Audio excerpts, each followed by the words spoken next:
Hi everybody, we're going to be reading Brother Giovanni's Little Reward, How the Pretzel Was Born, written by Anna Egan Smucker and illustrated by Amanda Hall.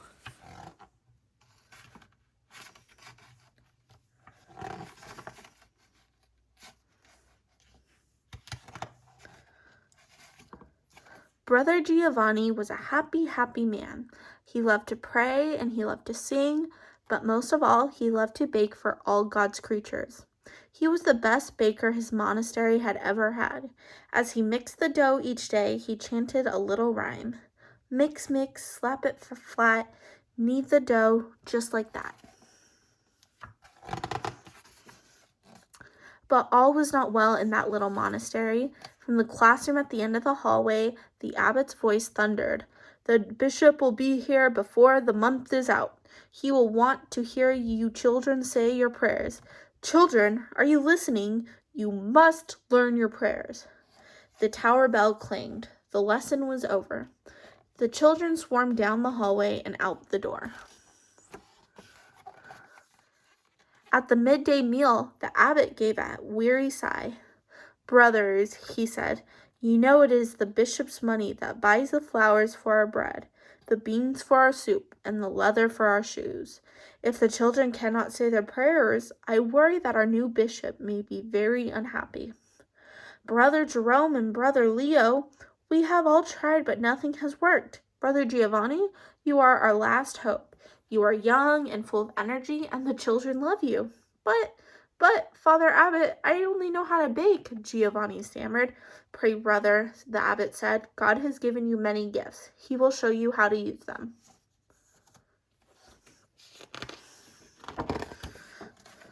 So night and day, Brother Giovanni prayed. He prayed when he was on his knees, arms crossed, fingers touching his shoulders. But he also prayed as he mixed his dough, as he threw crumbs to the birds, and as he made his rounds in the village, where his smile could warm even the coldest house. The abbot had said to use his gifts. Giovanni was rich as the richest cream, as sweet as the sweetest honey. Would the children learn if he taught them to sing their prayers? He would try. The children did stop their pushing and shoving to listen when he sang, and they clapped when he finished, but they still did not learn their prayers. When Giovanni asked for Brother Jerome's advice, the other monk said, you have to put on a mean face if you want the children to listen and learn. That's what I should have done. God had given Giovanni a smiling face.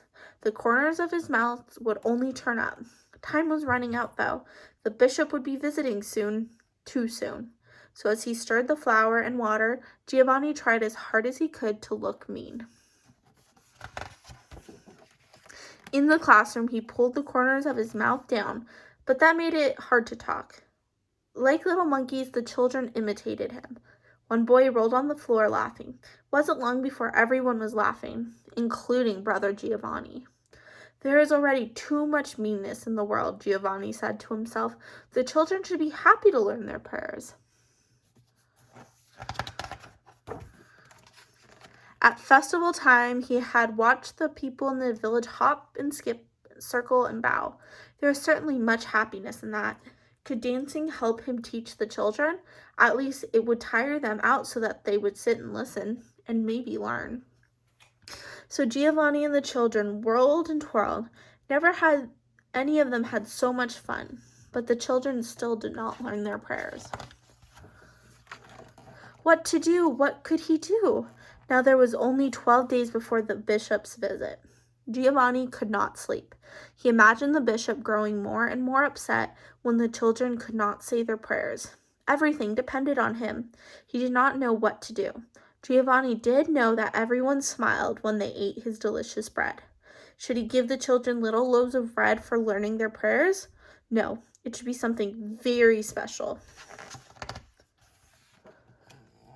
The next morning, Giovanni was so tired from worrying and praying that he mixed way too much dough.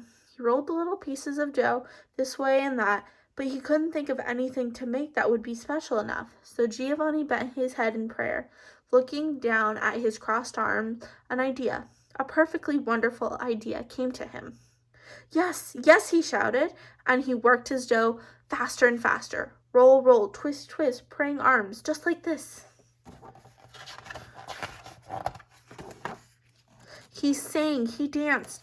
When his little pieces of dough had risen, he brushed them with water, showered them with salt, then shoved them into the oven. It wasn't long before a heavenly aroma filled the kitchen. When he carried the basket into the classroom, the children crowded around him. Now, children, he said, and the corners of his mouth turned way up, let us fold our arms just like these little arms, and we will pray. If we all do well, we will each have a treat. As the days went by, miracles of miracles. The children learned their prayers. For Brother Giovanni's little rewards, pretiolas, as he called them, everyone was working as hard as they could. The day the bishop's visit dawned sunny and clear. The monastery had been scrubbed from top to bottom. The children, too, had been scrubbed until their faces shone.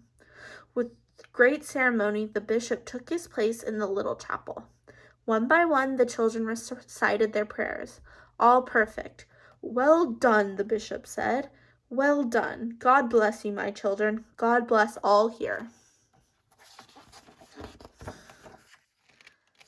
At the great celebration that followed, the table was spread with plates of figs, bowls of nuts, and, best of all, Brother Giovanni's pretiolas, those little rewards that we all know as pretzels. The end.